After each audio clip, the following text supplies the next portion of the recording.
Okay, so welcome back sa course natin. So today I'm gonna be talking about how you're going to rate yourself.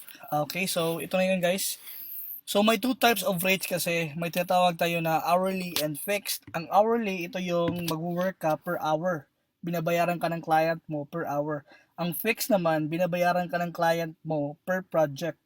So ito yung mga usually na mga rate nyo sa mga clients nyo. So ito yung pag hourly ka, possible na parang hourly rate mo is nasa mga $3 to $30 per hour.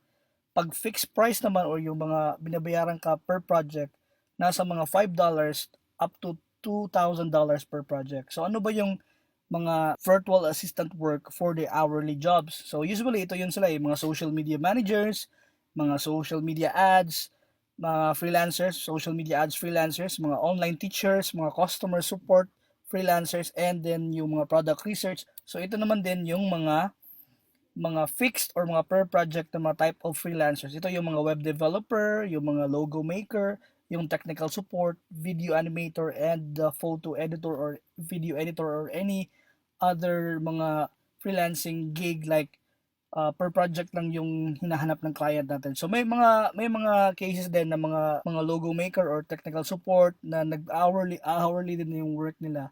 Pero usually ito talaga yung mga nagwo-work per project. Sila yung nagwo-work per project. So ito lang guys. So if you're going to rate yourself, example if you're applying for a virtual assistant job, you can rate yourself from $3 to $30. And for me, I think kung baguhan ka pa sa online world, I'm not even promoting na you should have a $3 per hour. Pero usually kasi, especially if you're applying sa online jobs, ang mga hourly rate nila dyan is nasa mga $3 minimum. So as a start, I think for you as a start to have your first client, I think it's just okay to accept a $3 per hour na job kasi nga it's your ano man, it's your advantage naman din kasi nga after working there, you can have you will have an experience working with your client and may ilagay ka na dun sa mga sa resume mo, which is good. So yan, pwede mo siyang tanggapin. For usually, mga virtual assistant like mga social media managers or mga social media ads freelancers, nag-rate din sila ng mga $4 to $5, to $7 per hour, depende rin. Pero as a start, I think it's just okay to start with $3 per hour kasi nga wala ka pang experience, 'di ba? So, mga clients din usually kumukuha sila ng mga freelancers na mga wala pa experience, so bibigyan nila ng chance yung mga freelancers natin, pero only paying $3 per hour. So yun lang nakaiba dyan, so which is good. So if you're trying to have a career, or if you're trying to apply for new jobs and offer nila is $3 per hour, then grab the opportunity.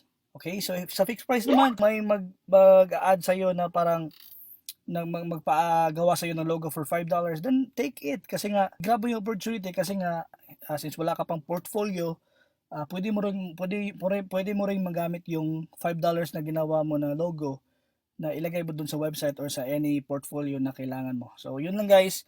So if you have questions regarding with these types of rates sa isa sa mga freelancers, feel free to comment or leave a message or send a message through Skype or direct message me on Twitter or Facebook account. So that's it for this video and see you on the next video.